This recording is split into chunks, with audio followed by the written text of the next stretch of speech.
What's up, gang? First impression, getting to see this thing in real life. Definitely different from the internet. Haven't got a chance to drive it yet. I will be getting to drive this thing here pretty soon and give a proper off-road desert review, in my opinion. But want to just kind of talk about a couple things that I noticed. I've been paying attention to a lot of content that's been out there. Love hearing everybody's opinions, thoughts, and all that. So let's just kind of talk about some things that I noticed I maybe haven't heard people discuss and talk about, and just looking at it compared to other UTVs on the market and what it feels like. So first off, what it feels like sitting inside of it.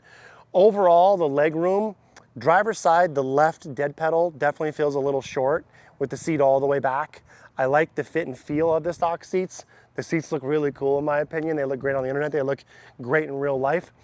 I jumped in the back seat. I'm 6'3", long legs. I thought the leg room was definitely reasonable for someone shorter than me to have an all-day ride. I even sat in the middle seat and I thought it was not that bad. So my thought was, with it being a shorter wheelbase, it was going to be a little bit tighter than a Polaris or a Can-Am. I'd say it's kind of on par, a little bit on the shorter side. I'd say driver's side left.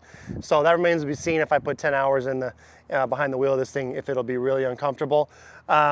Width-wise, it felt pretty good. Seats I liked. The harnesses feel a little cheap and flimsy. It's decent for stock. I'd replace them. I do that on pretty much all of the cars. And I also like the passenger side. The little grab handle here is really easily adjustable with your standard moto grips. I think that's how it should be. So interior wise, I really like what they did. Like the look of the stock roll cage. The roll cage is pretty beefy. You've got, you know, multiple tubes running down and then a couple reinforcements. And then also too, structure wise, I like this little extra angularity. They even hid the gas fill up. Overall structure, I think pros and cons. The front A-arms look pretty beefy. The tabs for the lower suspension, lower shocks are nice and big, but I would say comparatively, the axles look a little small, the tie rods look a little small, as do the uprights look a little on the smaller, puny side, particularly compared to a Pro R. But, you know, these engineers are much smarter than I. This is just kind of, you know, what I'm seeing as I look at the car, and that's really what this video is about. A couple people commented that it's not really that much of a boat side. I think there's quite a bit of boat side built in for clearance. So you combine the shorter wheelbase, the boat side, and then how they had the high arching rear trailing arm, really protects the lower shock. And I think this is a ton of clearance, particularly when people like myself put 35 on these things for the rocks, 125, 126 wheelbase. That's about as much clearance, I think, as you could expect out of a 4-seat UTV, and be really keen to see in Moab, in Sand Hollow, if that holds up to it. All right, moving over here to the back of the car, just to tie up overall structure, things I noticed. This car has 3 radius rods, not just your kind of standard 2 like Polaris. But in the past, the KRX is known for having great geometry, so I think this is assisting it.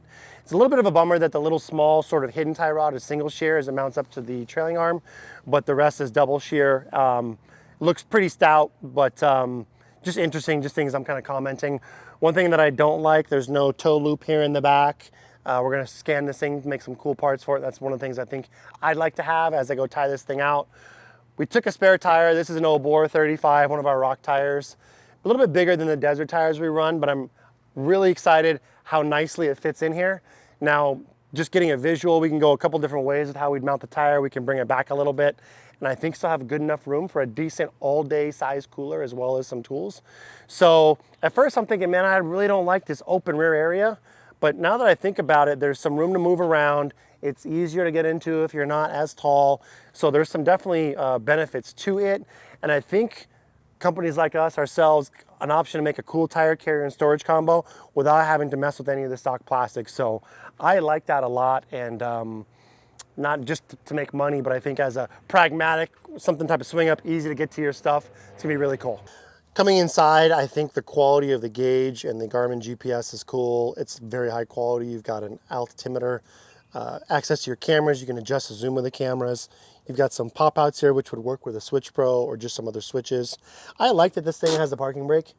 You always sometimes park it on, you know, weird angles, and it takes some strain off the transmission and a little more peace of mind. It's always nerve-wracking when you put your UTV in park and without it. So like the feel, I like the look of the steering wheel. I'm a big fan. I guess my biggest concern is just my left leg seems like it's a little bit short here for sure. I've got long legs. I'm 6'3" tall.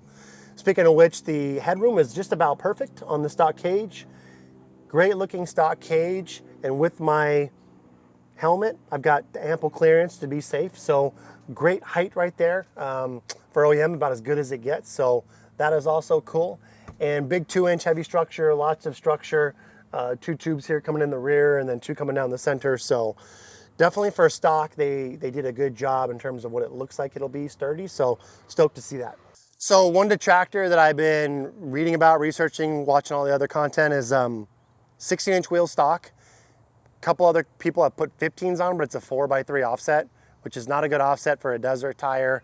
Probably be okay for the dunes, but not ideal. And there's not many options out there, particularly for tires in a 16-inch wheel size.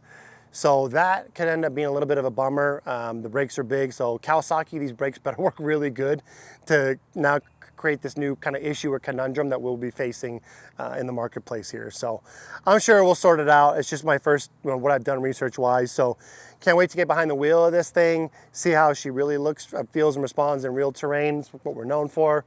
Got some of our products already put on here. Big shout out to Bill Nash, Nash Power Sports. This is his personal rig. He was nice enough to let me use this thing so we can start scanning, getting some parts going for it, and give my thoughts and opinions here on what it looks like. So thanks to you, thanks to all the dealers that support us, thanks to all of you that support us. That allows us to come out with some more products to maybe give some more ways to add to your side-by-side, whatever brand you own. So comment below if you sat in one of these things, driven it, what are your first initial impressions of, and what you'd like to see content-wise from us. Of course, we want to take this thing to the dunes, the rocks, and could it be a do-it-all machine, which is something I always talk about being the holy grail for somebody like me. So thanks you guys for watching. If you guys like the content, like and subscribe. We've got a whole lot more coming your way.